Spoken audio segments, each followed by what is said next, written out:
का कॉन्सेप्ट है।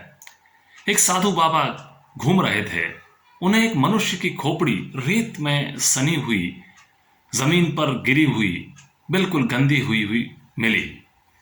उन्होंने इमीडिएटली उस खोपड़ी को अपने पास रखा, उसको साफ किया और ठीक करके अपने साथ ले चले। शिष्यों ने कहा, आप इस खोपड़ी को साथ काहे रखते हैं, क्यों रखते हैं? उन्होंने कहा कि यह खोपड़ी आज से मेरी गुरु है। मैं नहीं जानता ये किस सम्राट की है, किसी विद्वान की है, या मुझ जैसे किसी साधु संत की है, या किसी सामान्य आदमी की है। एक दिन तो खोपड़ी को इसी मिट्टी में लीन होना ही है। वो साधु जब तक जिए उस खोपड़ी के साथ जिए। जब भी कोई उन्हें अपशब्द कहता, वो खोपड़ी की ओर देखकर मुस्कुराते और कहते, थैंक्स अ लॉट, धन्यवाद मेरी खोपड़ी, मैं समझ रहा हूं कि मेरा कोई अस्तित्व नहीं है और सच पूछो तो मैं कुछ हूं ही नहीं, एक दिन तो लीन होना ही है। तो अगर जब एक दिन लीन होना ही है, किसी ने पत्थर मारा, परेशान किया, तो भी वो मुस्कुराए, आखिरकार अंत यही है। इसका सीधा अर्थ जो लाइफ मैनेजमेंट के लिए हमें समझना चाहिए वो सिर्फ एक है, मैं महान, मैं बहुत बड़ा। अरे मैं बता देना चाहता हूं दुनिया को कि मैं हूं। जनाब, किसको बता रहे हो कि आप हैं? उसको जो खुद भी यही कह रहा है कि मैं हूं।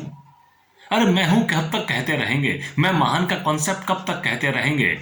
अहंकार हमेशा कष्ट का जनक रहा है, मृत्यु का मार्ग है। किस बात का ईगो? कौन है आप? नाम आपका, शिक्षा आपका, पढ़ना, रहन सहन सब दूसरों ने दिया है, सब सोसाइटी का है, आपका अपना कुछ भी नहीं है।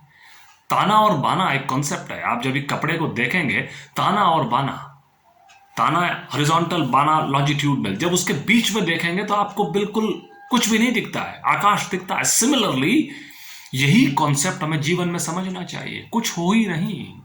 इस जगह पर अंत बुरे का बुरा, ये और समझने की बात है।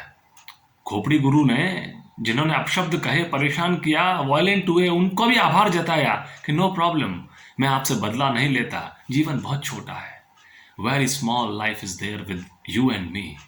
न जाने कब किस व्यक्ति का अंत हो जाए, जानता नहीं है। कोरोना क्राइसिस में हमने देखा, तो जनाब आज से खोपड़ी गुरु बना लीजिए, अहंकार को छोड़ दीजिए। Ego means ageing God out, बाहर फेंकिए, अच्छा जी पाएंगे। Otherwise I, me and my self और स्वार्थपरकता पे रहेंगे तो मुसीबत होगी। ये मेरा फर्स्ट मैसेज है सेल्फ मैनेजमेंट का। आइए अब हम शिफ्ट करते हैं दूसरे मैनेजमेंट के लेसन के ऊपर।